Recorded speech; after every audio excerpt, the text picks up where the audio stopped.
Yes, we are live. This is your daily F1 news. So, Adrian Newey finally talks on everybody's favourite Stroll. I hope you're getting excited for that. So, yeah, Adrian Newey does speak about Lance Stroll. We do have some major updates on what's happening over at Cadillac. The drivers, Sergio, Perez, and Valtteri Bottas, both been speaking about expectations for 2026, and also Graeme Lowdon has been talking about how that car is coming along. So yes, this is F1 Grandstand, and if you're an F1 fan, you're in the right place. Do subscribe to the channel if you haven't already. Hit a like on the video at some point if you like it and you're enjoying it, and also hit the notification bell so you can keep up to date with all of our content. Hey Mark, how you doing, buddy? Hey Gemma, how you all doing? I'm trying the YouTube dual stream thing tonight. So we're streaming on Shorts at the same time as streaming on the main stream, but it's all going through YouTube's main portal. So I'm interested to see how it works, actually. So get in the chat, because it should, I think, keep all the chat in one place if you are watching. But if you are watching on Shorts, jump over to the mainstream. Hey, wow, Sema's up and about. Do you have a coffee, Sema? I've literally, today has been so crazy that I've actually run out. I've not even managed to get myself a coffee. Well, I'm glad you're up, Sema. I'm glad you're up and about. Yeah, exactly. Get the coffee on. So yeah, we're gonna be talking about what Adrian Newey's finally spoken on Lance Stroll, because we've all been waiting for this, haven't we? Haven't we all been waiting to find out what Adrian Newey thinks of Lance Stroll? How does having to have, you know, Lance in the team affect Adrian Newey's plans? We're going to be coming to that. Also, Ferrari have got two staff that they've recruited over from Mercedes to help them with their 2026 campaign. And like I said before, we've got some updates on Cadillac. Who else is in there? Thane! Hello, buddy. Sudrish, hey, glad to see you all in the chat. We'll start with the Cadillac stuff, because there's quite a lot to get into. So, Sergio Perez admits he's been really surprised by the Ferrari F1 car during private Cadillac test. As you know, they were using an SF23 as a Frankenstein car, as a test car. So Cadillac can basically use that car, so they're going to use that car to Frankenstein parts from the Cadillac car for testing.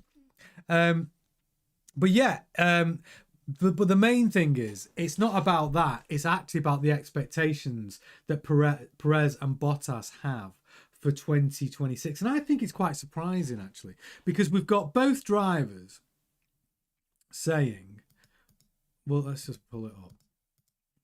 So Sergio Perez sets Cadillac expectations alongside Bottas. So Perez was asked about his upcoming partnership with Bottas and what Cadillac are aiming for next year. And what he said was, well, honestly, I'm very, very happy because, first of all, I've got a great reference point with Valtteri, right? So in the end, Formula One, your teammate is a great reference point for your work, blah, blah, blah. You need a driver who is strong and tough. Of course, he's also raced for a team that has won everything in Formula One. We know that. Lots of respect for Bottas. Gemma, queen of the chat, her favourite driver. So obviously Perez is pretty happy about it as well. And as a team, it's a team that's being put together. It will take time, but it's bringing in people with lots of experience. And in the end, all the people who are coming in speak the same language. I wonder if Helmut Marko knows that. Did they all speak Spanish, according to Helmut Marko? But it will take time, won't it? For everything to fall into place, for everything to start working forward. But I'm confident that Cadillac is going to surprise us and that we'll soon be fighting for very good positions. That's the team's goal. So the drivers, they've said it before, is their team goal for Cadillac is, I mean, they think they're going to get a podium next year in 2026. and it was an article a couple of weeks ago. And my question to you is, do you think Cadillac can get a podium in 2026? In their first season in F1, it would be a remarkable thing if they can. And I'm going to go into it in a moment, Graeme Lowdon's comments about the big update. They've passed some big tests, which mean I think I can see someone said Cadillac is cooking. Yeah, all in. Cadillac are cooking. They are getting very well organised, and they've passed some very important mandatory homologation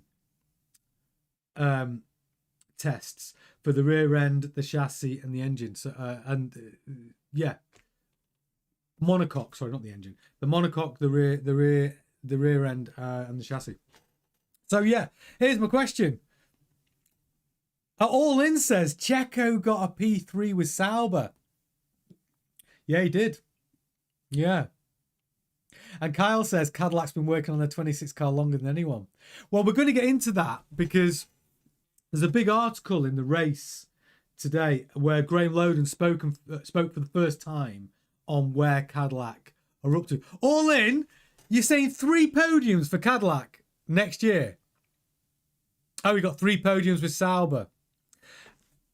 Yeah, but Sauber, it's not their first year in F1. Like, if Cadillac get a podium in 2026, it will be amazing. And Kyle's asked a great question. Do I think Graeme Lowdon is in over his head? Graeme Lowdon, when he was team principal at Marussia, was over his head. The 3 years he was responsible for Marussia Racing, then became Virgin Racing. I think they were called some other name as well. They never scored a point. They were awful. The team was terrible. Do I think Graeme Lowdon's in over his head? I think he's probably learnt an awful lot from those 3 years as a team principal failing, which is why I think he's approaching the Cadillac project differently. The fact that he's recruited Perez and Bottas shows an understanding of what the team needs to develop a team, and that is having the best 2 drivers, the most extremist drivers you can possibly get, to help develop your car. That was sensible, right? So, do I think he's over his head? Not yet. I think he might end up being, but in the building of the team phase and building of the car, I think he's doing okay. He went from 60 members of staff to 460 members of staff in about 6 months. He cherry-picked a lot of Red Bull staff and Alpine staff, and they were going in with big money as well. They were offering a lot more money. And I think because the cost cap's been raised for next year, Cadillac may have been some of the first to go and offer big wages. Well, you're right, all in. You know, Cadillac have got unlimited money behind them, so they can pay. You know, the cost cap works, right? They've got 235 million, or is it 215? 215 million they've got to spend on the team cost cap. They've got 115 million for the power unit cost cap. But what sits outside of the cost cap, where they can spend their own money on big stuff, is the top 3 members of staff. So that would be obviously your team principal, your CTO, your CEO of the team, your designer, whatever. They're all their salaries and bonuses sit outside of the cost cap. The driver salaries sit outside of the cost cap.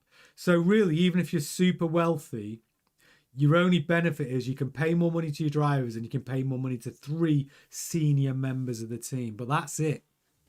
That's really the only benefit from being super wealthy at Cadillac. So, yeah, do I think Graeme Lowdon's out of his depth? Time will tell. If Cadillac do not finish last next season, it's a win for Cadillac. It's a big win. Hey, J-Man, how you doing?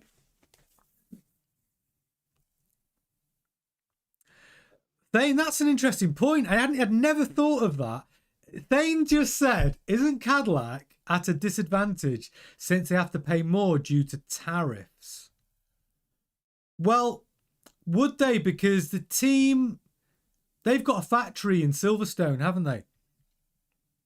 I would imagine that that's taken into account, because you couldn't penalise a team on taxes, could you? I don't think. So I think, and also they built a lot of the cars being built in the UK. Gemma, tax expert here, says if everything's local to the US, then they won't have any tariffs levied. No, if everything, yeah, but Ferrari is supplying them an engine, Gemma, aren't they? Ferrari. I've never even thought this question thing's going to go round in my head tonight.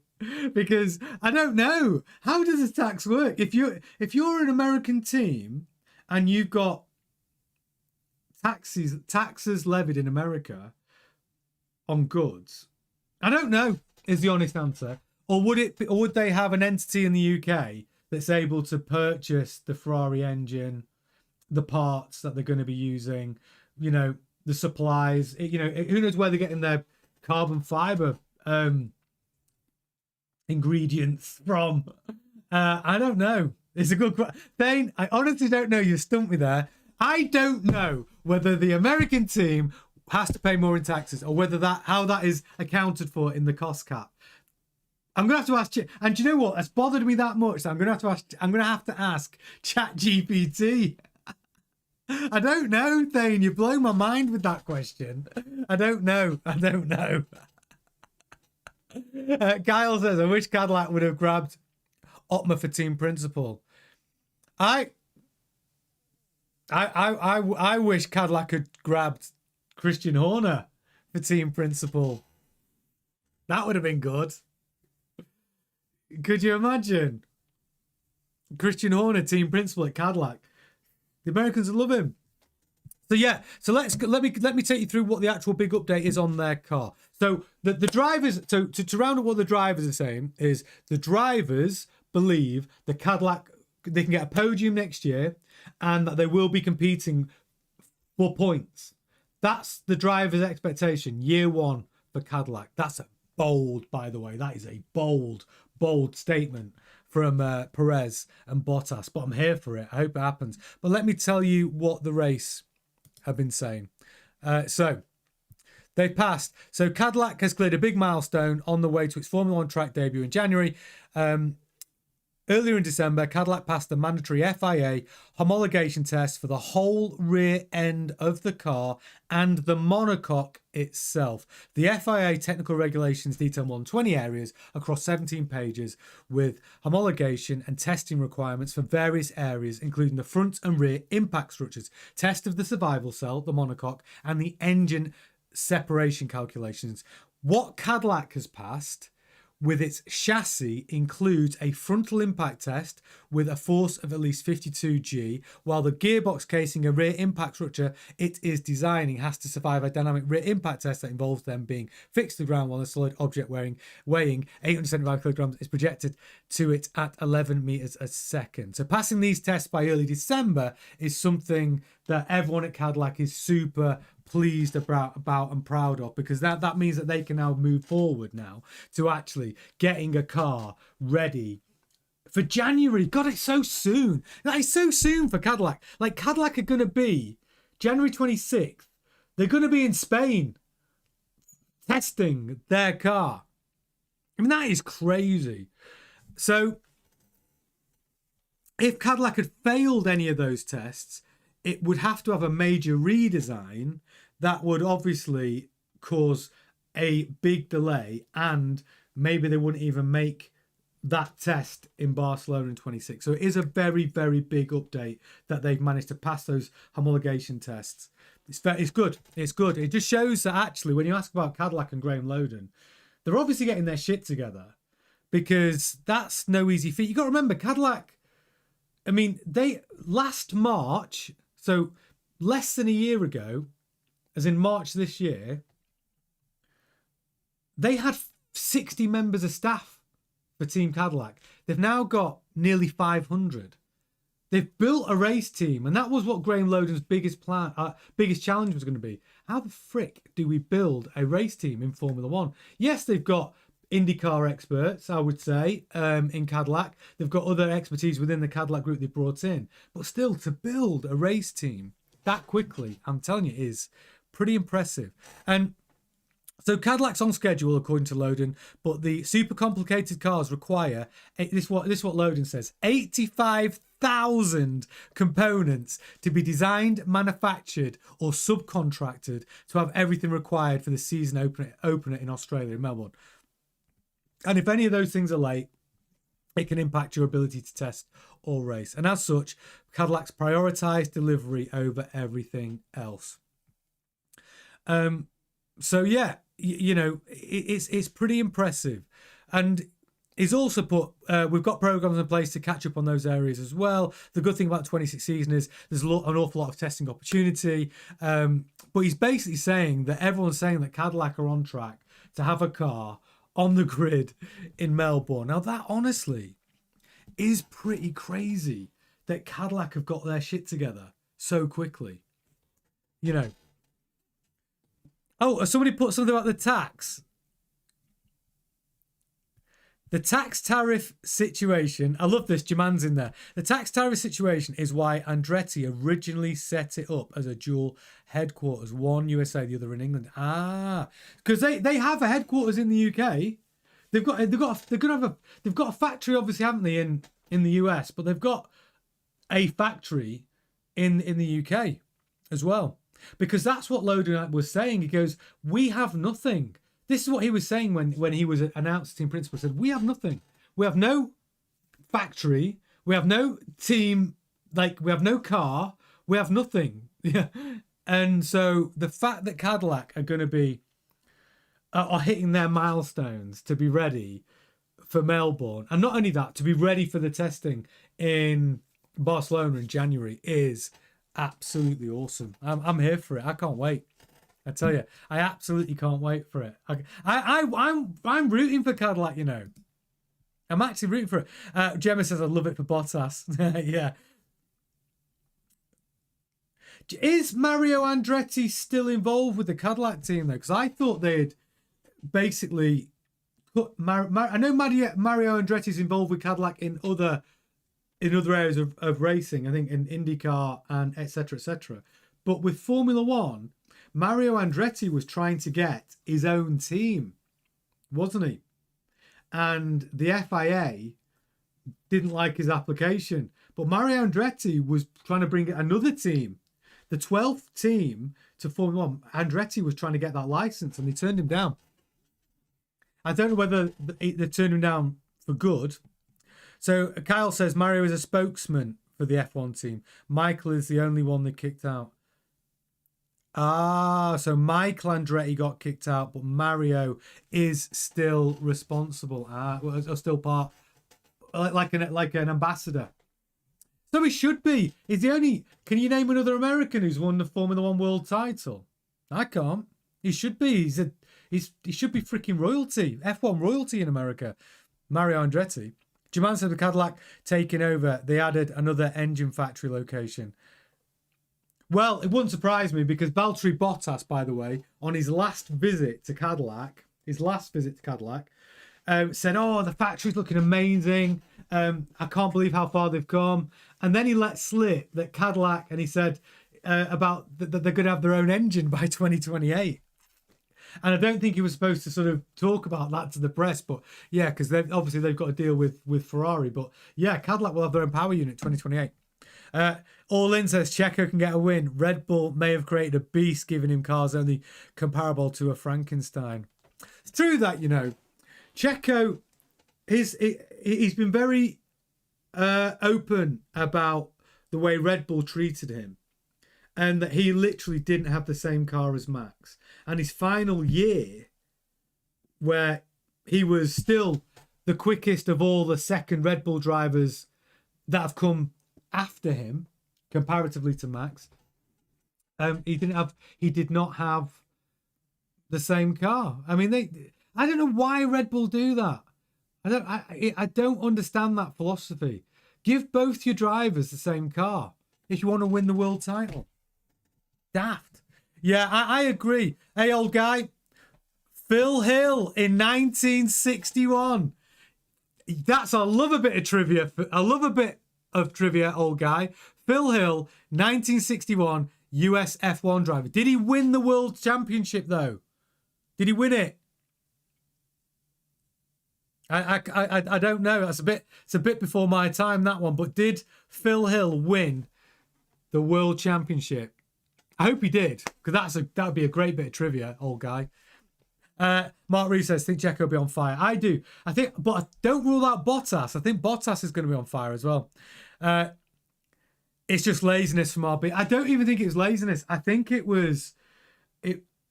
I find it hard to believe that, like, let's say it's a new floor upgrade, right? I find it hard to believe that they don't make 2 floors at the same time. They do. Of course they do. Because if your lead driver's got the upgrade, what? You give him the spare as well.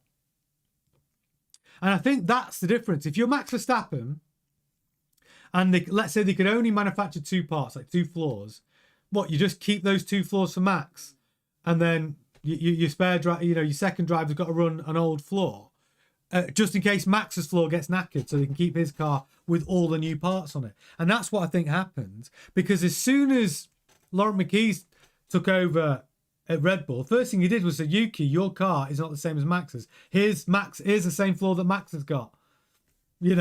Straight away. So here's the question.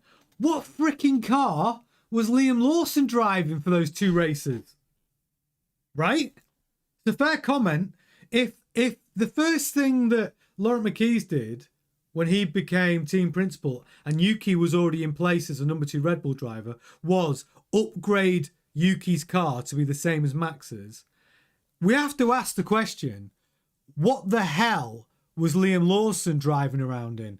And they only gave him 2 races, right? And everyone said, oh my God, this kid, awful compared to Max Verstappen.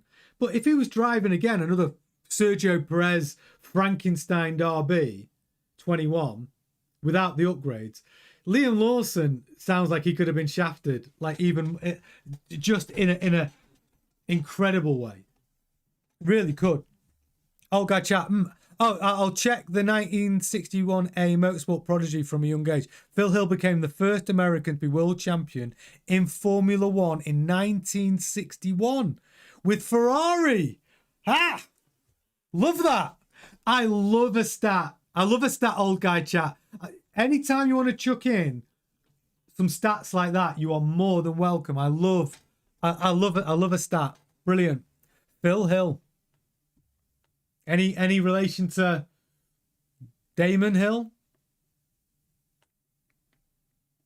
Maybe.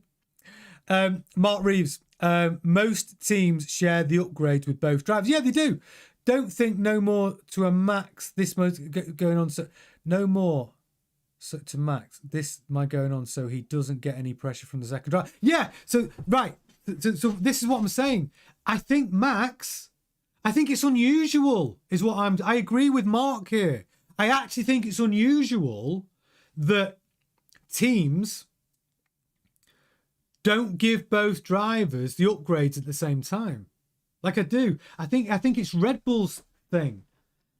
It's a Max Verstappen thing, and if they do that to Isaac Hadjar next year, I mean they won't. I think it's a thing of the past. I don't think Laurent Mekies is going to allow that to happen. I don't. And who knows? Maybe it was a Helmut Marko thing as well. Oh, that's a great question, Thane. If you have to pick which American team, Caddy or Haas, who finishes higher in the 26 championship? They're both running the Ferrari power unit. To be honest, if you look at how well Haas have performed this season, yeah, Semma's in there before I even have a chance to finish my sentence. I have to, if I'm a betting man, which I am, I'm going to back Haas. I'm going to back Haas. If you're asking me which team I would prefer to see, I want Cadillac to do well, but I think Haas will beat Cadillac next year. That's what I think. Kyle's going with Caddy. Oh, I'll take that bet. All in's going with Caddy as well. I'm taking this bet all day long.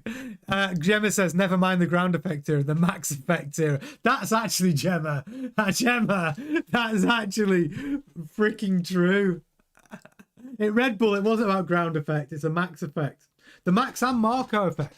But so Lauren McKee's is. So here's the other thing. Max wants to go and drive his endurance races with his own team. Helmut Marko to keep Max happy, because when Helmut Marko was really making those decisions and the driver liaison, he said, "Yeah, you can go and do that race." Do you think Red Bull now, Oliver Mintzlaff, has got rid of Helmut Marko? I think if Max says, I want to go and drive in an endurance championship, that Oliver Mintzlaff, the CEO of Red Bull, is going to go, yeah, go on, Max, we're paying you 70 million a year, and you can go and risk being unavailable to drive for us in the following Grand Prix after your race, where anything could happen in an endurance race. Like, there's no way he's going to let that happen, is he? No chance. I'm surprised he let him do it this year. Jaman says Haas will be a Toyota Japanese team by 20. Of course they will. Yeah, they will. That's true. And Cadillac will be the remaining American team on the grid. Sudrish says Max was testing a Mercedes GT3 car today. Was he? How was he really? I know Max loves to drive anything, but if you're Max and I'm paying Max 70 million, this is what I'm paying him to drive my car as a Red Bull owner, 70 million a year. I'm never going to let you risk going to enter. I'm not even going to let you risk.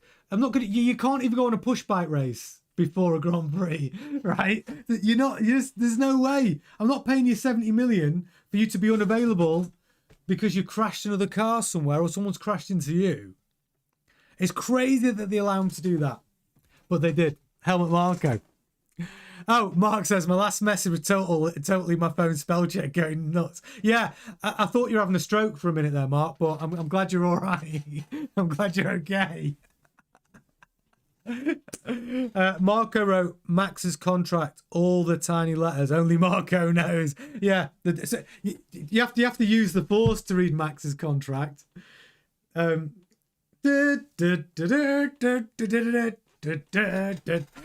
I better tell you about Adrian Newey. By the way, we've done a lot on Cadillac. So yeah, Matt's a major upgrade. They passed the homologation test. They're on course. It's going to be good news. Now, very quickly before I get into the Adrian Newey one, I keep skanking you. I keep saying I'm coming to Adrian Newey's comments, but just before I do that, I've got to just very quickly tell you a little update because it is news. It's not the biggest news. It might be a bit dull, but I'm going to tell you anyway. Ferrari have made a double swoop for Mercedes staff, reported by Formulaone.it, Italia. Ferrari have recently made two intriguing signings for 26. Vasseur has allowed chassis technical director Loic Serra to hire a couple of his former colleagues from Mercedes. This is interesting. Chassis technical director. We all know how important the chassis is going to be in 2026. And, you know, Serra has decided, hey, I could do some help on this. So he's got a couple of guys, stolen them from over at Mercedes. Got Shahid Farzand, who's going to work on making the tyre behaviour in the Ferrari simulator more representative. And the other is Giulia Zoppini, who specialises in reducing drag. Ooh, aero specialist. But the interesting thing is, they're going to be under Serra, who's really focusing on the chassis. So yeah, they've got an aero specialist coming over from Mercedes. The only problem with that, I would say, and you're probably going to say it before me, the only problem I've got with that is you brought in an aero specialist from Mercedes from an era when Mercedes couldn't get the aero right. Right. They couldn't master the ground effect era. Their aero's been shocking. So the fact that you've got someone, I don't know. It's not like bringing in somebody from McLaren. If you told me you'd brought someone from McLaren and said we've got their top aero guy, I'd be like, brilliant, Ferrari. That's where you want to be, because McLaren got it right, dominated all season. But you got a couple of Mercedes guys. Someone who reduces drag. Well, you didn't reduce much drag in the 25 Mercedes. That's all I'm saying. It's all I'm saying. It's fair though, isn't it? It's got to be a fair comment. So Thane says, here's my hot take. Here's my hot take for next year. Mercedes will be the worst Mercedes powered team by the end of 26. Ooh, that is a hot take. So out of the 4 teams running Mercedes power unit, you think Mercedes are going to be the worst? I think Mercedes, if you look at 2014, where Mercedes were dominant, the reason why they were dominant is because of their power unit. Change of regulations, they got that V6 right, and they were dominant for 6 years, 7 years even. And it's because of the power unit. But all 4 teams are getting the same power unit. So you could argue they've lost their advantage, right? If it's a power unit game next year, which we think it's going to be. So you've got McLaren running the Mercedes power unit, you've got Alpine running the Mercedes power unit, and Williams running the Mercedes power unit. So if the advantage has gone from having the best power unit, and now you've got to build a car that the suspension's great, because we've gone back to the cars are running higher, there's more mechanical grip. You've got active aero, that needs to work really well. You've got other aero components on the car that need to work well, but the suspension's going to be the key. Newey said the same thing. So the team that masters the suspension, and people are talking about double push rods, pull rods, different configurations, but whoever gets the suspension right, plus the battery, which is part of the power unit. Honda think they've got the best battery, which is interesting. And then how the driver can manage that battery power. I don't know. Mercedes could be the worst team out of those 4, potentially. Could be. I don't think they will be, but it could be close between them all. Orlin says, hope Hamilton gets to shine with Ferrari. Kyle says, Alpine is using Mercedes. They'll be last. Yeah, I'd agree with Kyle on that. If I'm a betting man, I'd probably say Alpine. Last out of those 4 would be Alpine. Third would be Williams, but I think Williams will be close, far closer than they are. I think Williams and McLaren would be. I think Williams and McLaren could be similar next year, and Mercedes. I think all 3 could be pretty similar. Kyle says Red Bull could surprise us. Mercedes designing their power unit for a 50-50 split. Red Bull pushing for a 55-45 split. I know that, but that's because their power unit can't. They haven't got enough. They haven't got the battery power right. Or the way they're using the battery power, because they're running out of battery power by the end of the straight, which is why they're talking about that extra 5%, where they've got that variance with their power unit, so the ICE can give them that extra 5%. It's because they couldn't crack the 50-50, whereas Mercedes could. Old Guy says, I'd expect Cadillac to be a very honest team because it has 2 seasoned drivers. Yeah, Red Bull have been called many things, but good team players, nope. Being big cod pieces, only Christian, etc. Yeah, look, Red Bull, we're under Horner, I would say the most ruthless team on the grid. Under Horner, ruthless. But to build, well, you've got to remember, Horner took, it was Jaguar that they took over, right? And Jaguar were like dead last. Awful race team. Terrible. Really bad race team. And within 5 years, which is phenomenal, Horner took them from a terrible, terrible outfit, terrible, terrible team, changed most of the staff as well, by the way. And then 5 years later, they're dominant. They're the best team, which is very impressive. Like they win constructors and a drivers' championship 5 years later, and that's because of I would say that's because of Marco and Horner's ruthlessness. The same reasons why you might not necessarily like them as individuals, but their ruthlessness, you can't deny it, got them those wins. And also great driver choices. Bringing people like Sebastian Vettel and Max Verstappen through their driver program was excellent. They spotted those guys young, and they were right. RB second team. I think Aston Martin will be top next year. Ferrari have a great wind tunnel, however, RBs will be less competitive since Christian left. Yeah, but at least Horner stood up for his drivers. He did do that, Gemma. Ferrari, let's throw them under the bus and shut up, guys. That's true. Let's open a whole new can of worms with the Ferrari John Elkann stuff. You're right. Yeah, it was a different amount of support that Horner gave his drivers. That is true. That is true. Let me just have a little sip of water, guys. Hang on. Sorry. Yeah, Sudrish. Max is long gone. If Red Bull are not competing for P1, he's gone. He's definitely out of there. So yeah, I've also got to talk to you about Aston Martin. Newey. So let me just show you this. So Adrian Newey has been put on the hot seat about your favourite driver, mine, Lancey Stroll. And a lot of people felt that might be a problem for Newey, as obviously he's team owner, he's building the team. And a lot of you may or may not agree with this. Let's find out. So this is what Newey. So some basically at the start of the year claimed that Newey didn't feel Lance Stroll was good enough. Because he'd worked with legendary drivers like Sebastian Vettel and Max Verstappen, and there's way more, by the way.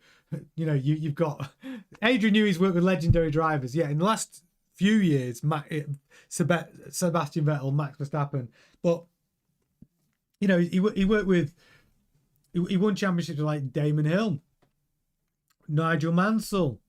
Do you know what I mean? Like he's worked with a lot of drivers. So anyway, they were all saying that Newey didn't think Lance Stroll was very good. But Adrian Newey's made it clear that's not the case. And this is what he actually says about Lance Stroll for next year.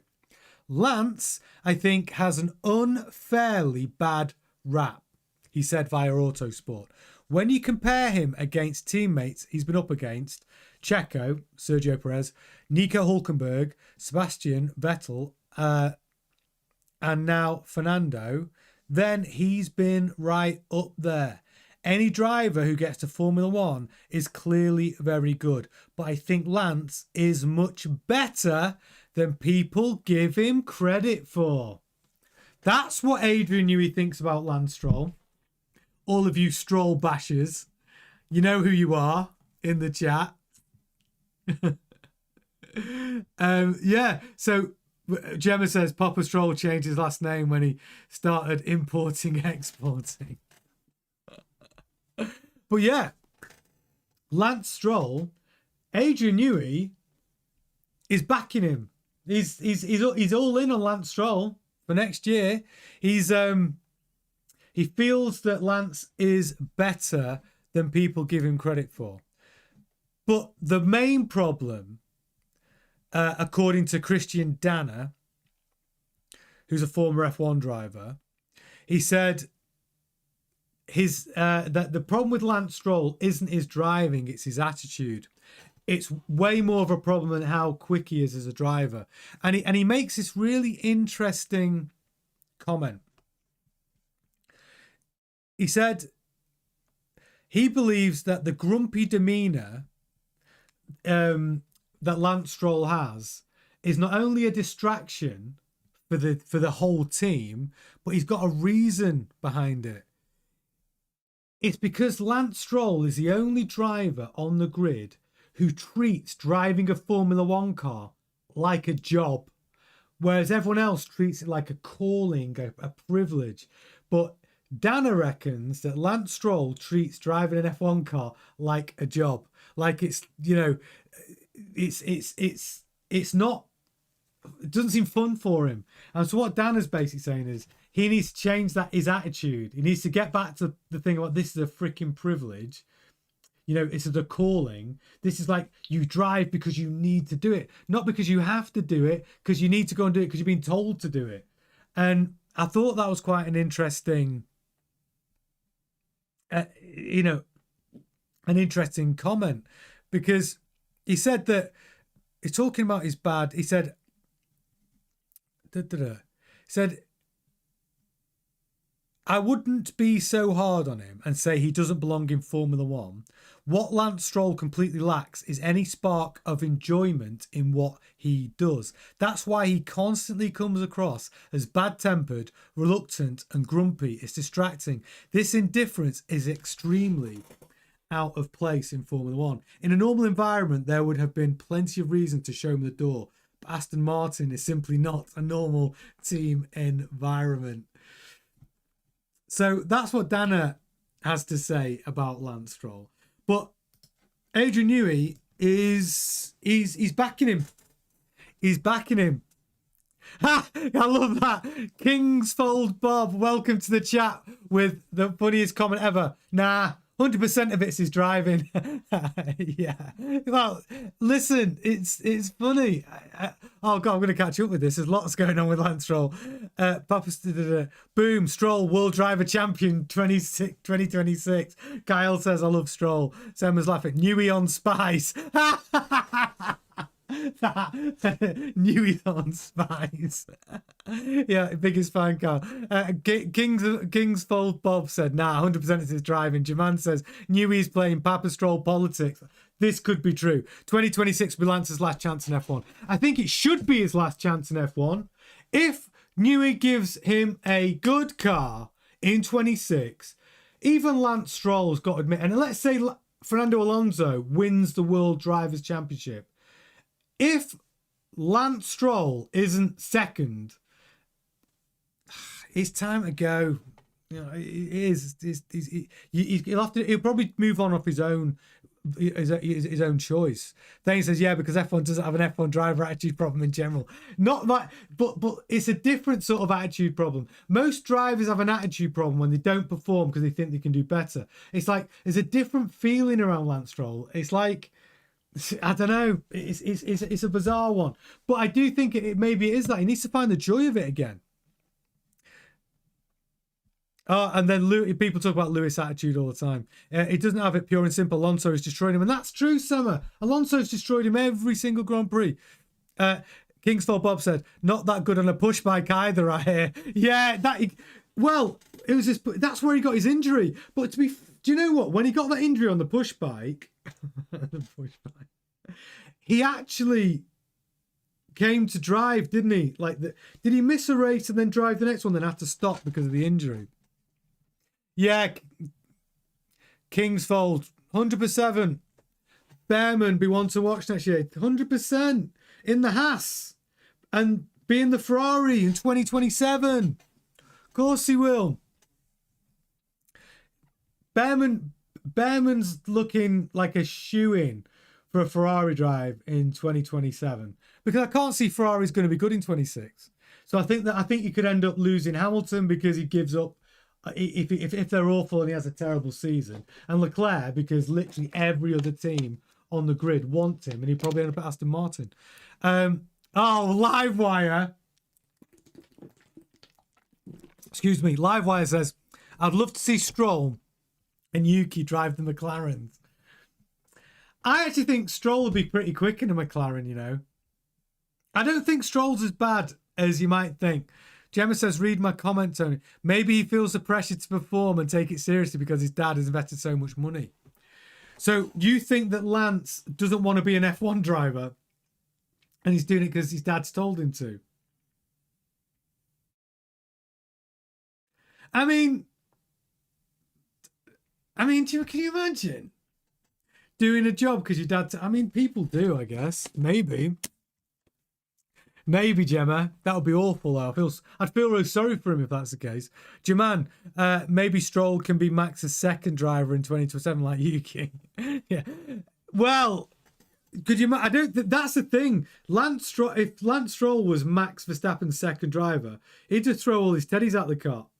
He wouldn't allow them not to give him the same car. He'd publicly complain. He wouldn't give a shit. Sudri says, Lance does on most days look like he does not want to be there. Yeah, I feel that. He does get a lot of abuse from the fan community though, doesn't he? He does get a lot of abuse. It must be hard being him from a F1 point of view, not from the multiple millions and lifestyle point of view that he's got. Thane says, Alonso literally parks a car if he isn't in the points and gets bored. What we're talking about. Alonso, are you talking about when he retired the car? Yeah, when he retires the car when he thinks there's no point.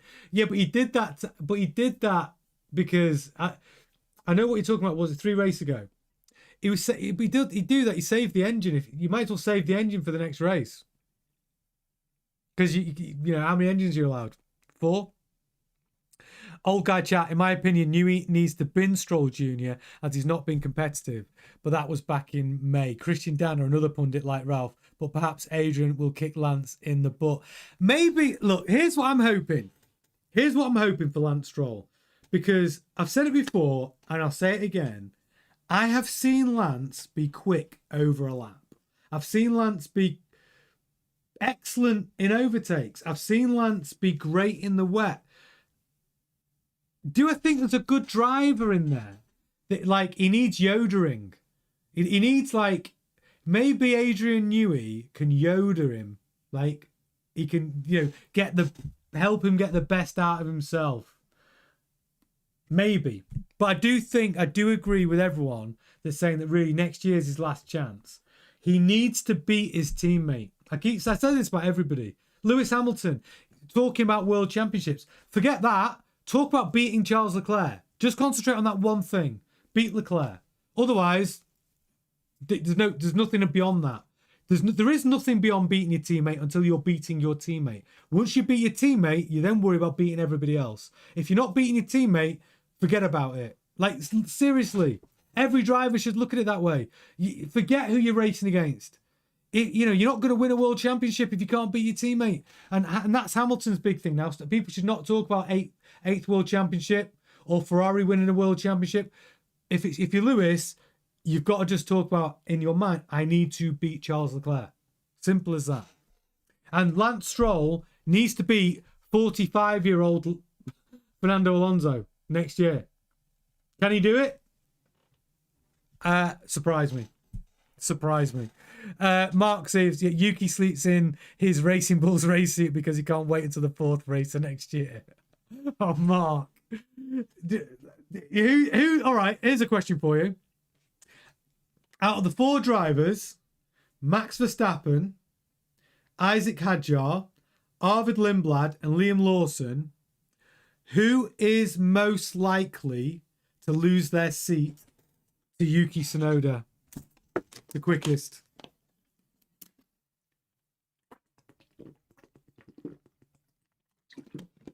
Who do you think? Is it could what happened to Liam Lawson happen to Hadjar in the Red Bull? Will Liam Lawson just start the season off and just be like a bull in a china shop going crazy? Yeah, so Sema says, Liam, Arvid Lindblad, what if he turns up and he's an absolute bust and he's miles off the pace and they realise it was too soon to promote him?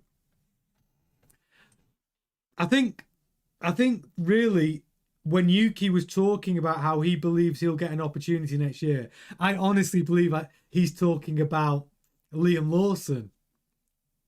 That's what I think. Gemma says, Newey designing the car and having access to these funds and their wind tunnel is a once-in-a-lifetime opportunity for an F1 driver, 100%. Yeah, but well, you got to remember, Aston Martin have got this state-of-the-art wind tunnel. Although they've only got a certain amount of time they can use it. They can't just run it all day, every day. And their wind tunnel, by the way, is full size. Even though you have to use scale models in the wind tunnel, Aston Martin's new facility, you could, I'm sure they won't, but you could drive an entire Formula One car in their new wind tunnel. Where's DT? Gemma says 100% DT. Where's DT? I can't see him in the chat. If you expose yourself to any of that nonsense, it's a mind fuck. I'm not. Oh, there you go, Gemma. Sorry. If he had someone actually work with him on his mentality and be a mentor to him, then he'd get the best out of this experience and science the critics. That's what you need, Gemma. I now know what you're talking about. That's what Lance Stroll needs to do. I think he's got one more year left to do that. One more year left to do that. And I hope he does. Yeah, I've seen it now, Gemma. I've got it. And maybe he will be able to do it. But Adrian Newey is backing him. 26. The drivers are obviously signed, sealed, delivered. So the pressure's on Lance Stroll, and he needs to embrace it and come at it with a different attitude next year. Sudre says, has to be Lawson. I do think they'll give Arvid some time. I think Red Bull Racing have wanted him for a bit. Well, he's been driving for them, hasn't he, in F2? And if Lawson doesn't perform towards the beginning of the year, Yuki might take Liam's place. Yeah, I think if it was a coin flip to a point, it shouldn't have been. I think Lawson deserves to drive. But if it was close to a coin flip, a split decision, then I don't think they'll give Lawson much time. I don't. I think Lawson. There's something about Lawson though that's a little bit. Like I said, he's not as likable as Yuki. Yeah, he's not as likable as Yuki as a character, but that doesn't mean he's not a better driver. Old Guy Chat says Leclerc seems to want to be more focused on his fiance, but remember the last pay driver whose daddy had Dosh didn't he have cement boots? Who was the last pay driver at Ferrari?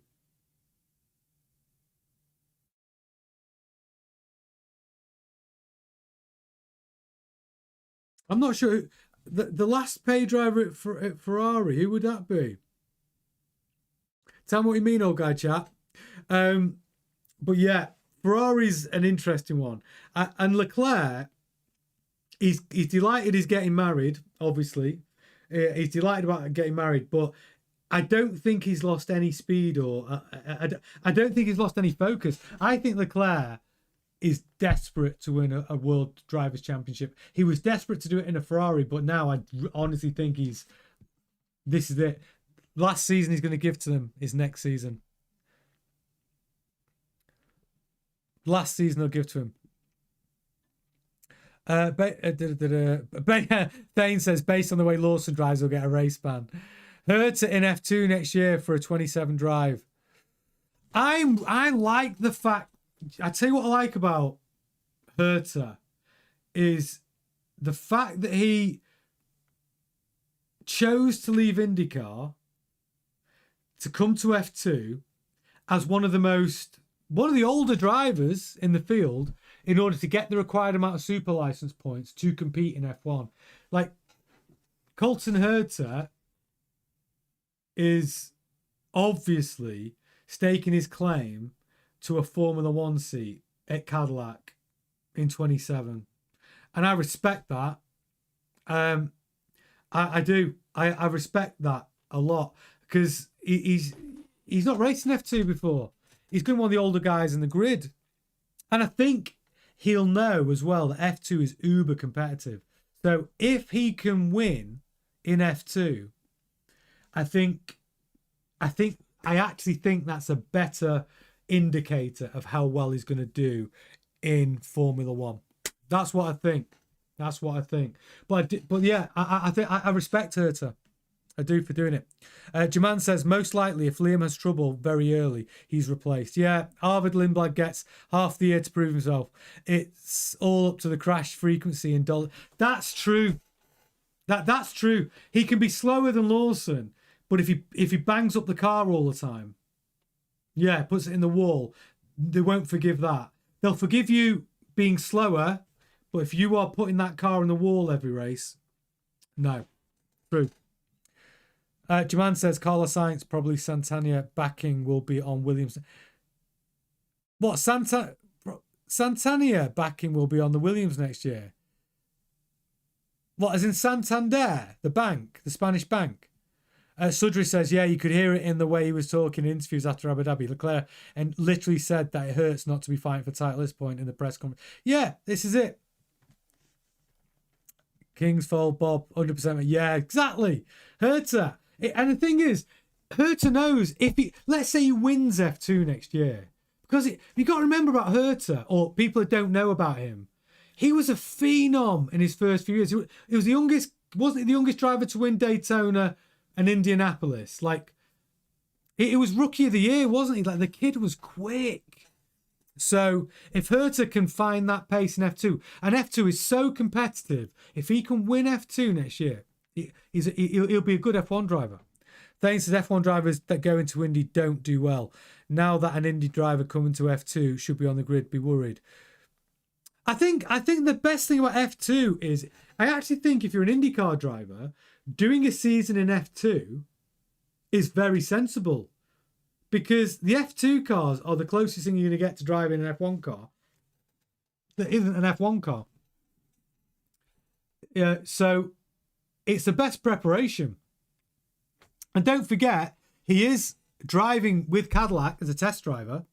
So he will be getting his super license points from doing some FP1s with them. He'll be doing testing with Cadillac. They are definitely lining him up to be their American driver, and they should do. Mark Reeves, Mansell. Why are we talking about Mansell? Love Nigel Mansell. Olga Jack Sonoda might be back if Isak or Liam mess up, and Dr. Markup has gone into the sunset. Yeah, Marco's not coming back. He said he's building a video wall at home so we can watch the Grand Prix at home and have the data up. It's so he can have F1 Grandstand on one monitor, the Sky Sports F1 channel on the other channel, and then have live data coming through. That's what it is. F2 and Indy are similar. F1 is closer to Super Formula, according to Thane. He needs to learn the Pirelli tyres and the circuits. Exactly. That's the major advantage by being F2. You follow the F1 circus around, right? So that is a major advantage by doing a season in F2. Indy's more powerful but has less downforce than F2. I mean, the thing is, I'm talking like I know what these 2026 cars are going to handle like. I don't know, because the 26 cars are smaller.